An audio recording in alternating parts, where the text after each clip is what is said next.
কেমন আছে বাংলাদেশের আর্থিক অবস্থা, আর্থিক খাতের কি পরিস্থিতি, এটা নিয়ে খুব সংক্ষেপে একটা তথ্য দিতে চাই তুলনামূলক বিচারে। শেখ হাসিনা 2008 সালের নির্বাচনে সরকার গঠন করার পরে দীর্ঘ 15 বছরে দেশীয় এবং বিদেশীয় উৎস থেকে যে ঋণ করেছেন তা তার পূর্বের ঋণ সহ সর্বসাকুল্যে 19,00,000 কোটি টাকা। তিনি যখন ক্ষমতা গ্রহণ করেন তখন ঋণ ছিল 2,50,000 কোটি টাকা।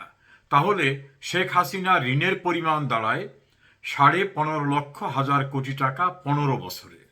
সেই হিসাবে আমরা ধরে নিতে পারি প্রতি বছর প্রায় 1,00,000 কোটি টাকা। এই ঋণ নিয়ে তিনি দেশের ভিতরে যে মেগা প্রজেক্টগুলি করেছেন, যেখানে বড় ধরনের বিনিয়োগ, তার অন্যতম রূপপুর পারমাণবিক বিদ্যুৎ উৎপাদন কেন্দ্র, মেট্রো রেল, এলিভেটেড এক্সপ্রেসওয়ে, পায়রা বন্দর, আন্তর্জাতিক মানের থার্ড টার্মিনাল, পদ্মা সেতু, ঢাকা থেকে কক্সবাজার পর্যন্ত রেল লাইন, গ্রামীণ অবকাঠামো উন্নয়ন, প্রতিটি ডিভিশনে বিশ্ববিদ্যালয় তৈরি করা, স্কুল কলেজ, কালভার্ট, মসজিদ মন্দির, নানা খাতে ব্যাপক আকারে তিনি বিনিয়োগ করে তিনি ঋণ করেছিলেন 15 বছরে 16,00,000 কোটি টাকা। এই ঋণের যে কিস্তি সেটা পরিশোধে কখনো ডিফল্টার হননি। এতগুলি বিশাল বিশাল প্রজেক্ট করেছেন 15 বছরে। ডক্টর ইউনূস ক্ষমতায় এসে দেড় বছরে একটু কাছাকাছি বেশি সময়ে ঋণ করেছেন প্রায় 3,00,000 কোটি টাকা। 3,00,000 কোটি টাকা। শেখ হাসিনার প্রতি বছরের ঋণের হিসাব হলে 1,00,000 কোটি টাকা, আর ইউনূসের পরিমাণটা এই। বিশেষ করে 1 বছর 4 মাসেই তিনি এই লোনটা করেছেন। শেখ হাসিনার সময়ে বছরে 1,00,000 কোটি টাকা ঋণ হলেও দেশের যে মেগা প্রকল্পের কথা বললাম সেগুলি প্রতিষ্ঠিত হওয়া, চলমান থাকা সহ নানা রকম ব্যয় নির্বাহ হয়েছে। ইউনূস ক্ষমতা আসার পরে একটি মেগা প্রকল্প তো দূরের কথা, কোনো বড় প্রকল্প নতুন করে হয়নি, বরং শেখ হাসিনার সময়ের শুরু হওয়া অনেক মেগা প্রকল্পের কাজ তিনি বন্ধ করে দিয়েছেন। অর্থনৈতিক বিশ্লেষকদের দৃষ্টিতে এই যে প্রায় 3,00,000 কোটি টাকা ঋণ করলেন তিনি, এই টাকা গেল কোথায়? অনেকেরই অভিমত এই টাকা তিনি বাটপাড়ি করে, জোচ্চুরি করে, দুর্নীতি করে তিনি এবং তার সুদের মহাজন দেশীয় বিদেশি যারা তারা বিদেশে পাচার করেছেন। এ বিষয়ে বিএনপির একজন অত্যন্ত পরিচিত গণমাধ্যম ব্যক্তিত্ব, বিশ্ববিদ্যালয়ের শিক্ষক, তিনি কি বলেছেন সেটা একটু শোনাতে চাই। তিনি বিএনপি নেতা। আমি বলি যে আমি জানাই যে খোলামেলা হিসেবে একটা পরিসংখ্যান আমার কাছে আছে। হাসিনা যখন বাংলাদেশের ক্ষমতা থেকে যান, 2009 ক্ষমতা গ্রহণ করেন, তখন বাংলাদেশের বৈদেশিক ঋণ ছিল 2,00,000 কোটি টাকা। আর উনি যখন যান এই 5ই আগস্ট 24-এর, তখন বাংলাদেশের ঋণ ছিল 18,31,000 কোটি টাকা। মানে উনি 16,31,000 কোটি টাকা ঋণ করেন 15.5 বছরে। মানে 1,00,000 কোটি টাকা প্রতি বছর ঋণ করেছেন। আর ডক্টর ইউনূস যখন ক্ষমতা থেকে বিদায় হওয়ার আগে 31শে ডিসেম্বর পর্যন্ত বাংলাদেশের ঋণ হলো 21,49,000 কোটি টাকা।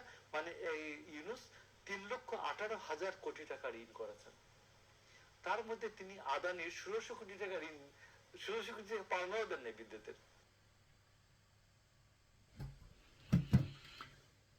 এই যে কথোপকথনটা শোনালাম, তিনি একজন বেসরকারি বিশ্ববিদ্যালয়ের অধ্যাপক। তিনি ইউনূসের কাহিনীটা এবং শেখ হাসিনার আমলের কাহিনীটা তুলে ধরেছেন।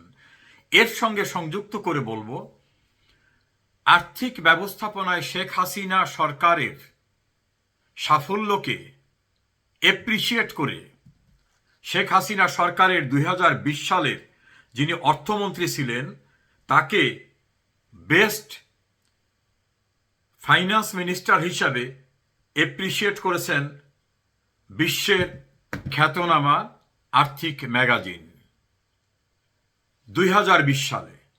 একইভাবে 2009 সালেও আর্থিক ব্যবস্থাপনায় শেখ হাসিনা সরকারের সাফল্যের প্রশংসা করে বড় ধরনের এপ্রিসিয়েশন করেছিল আরেকটি বিখ্যাত ম্যাগাজিন।